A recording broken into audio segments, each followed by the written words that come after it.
heard albums and just thought, I just want to create something like that. But really, as you grow older, you realise you just want to create the effect that had. You want something to be as profound to someone, not necessarily write, you know, Kid A. You want to write your own Kid A, you know, without it sounding like it.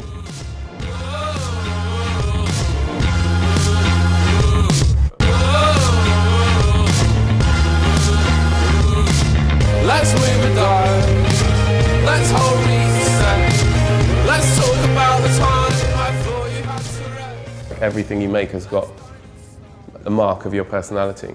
And I think, if anything, what I enjoy is embracing that a bit more, you know, like, so that's why we used a lot of on the album, for instance, there's lots of recordings and things that really won't make a lot of sense to some people, because there's a noise of a door and a gate and parts of our building that really only make sense to us.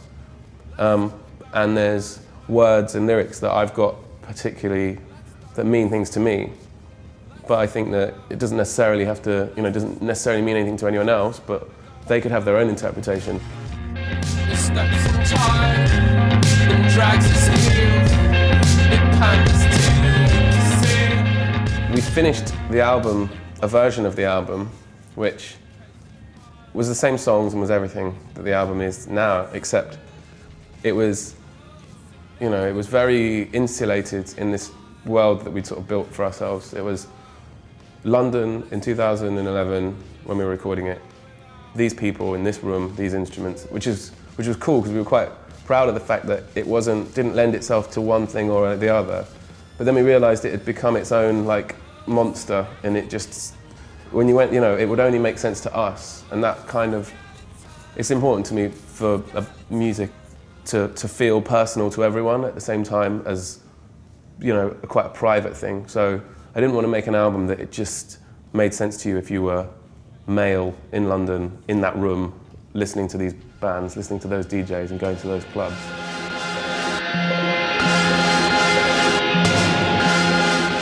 Going to Iceland was like a protest against ourselves, I guess. We were just so annoyed that it sounded like urban, industrial, London, post, whatever, that we thought, go to the complete opposite side of what that is. So London's grey, we live in this disused bank that's falling apart. It's surrounded by electronic music and synths and abrasive, aggressive sounds.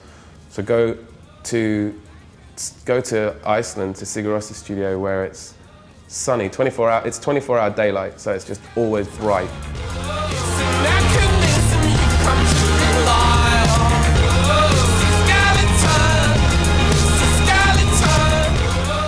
We took the record there, and we found ourselves with this record which was like quite cold and lifeless, and here we were in the studio, so we decided to take all the parts of the song and talk about each bit and work out why we included each bit. So it was just a way of saying, this part is excessive, doesn't need to be there, and here there's something missing, so that needs to be there. And we then put everything through old systems, old valves. We added instruments that were like these, Sigur Rós, like I think Johnson's got these mad little pianos that's about this big, with keys about that big, so you could just like, you can't even play it with your whole hand. And they're tiny, but they sound incredible. So there's just all these noises that we just felt we wanted to include it just to kind of dilute some of this sort of brittle electronica that supposedly sounded so London.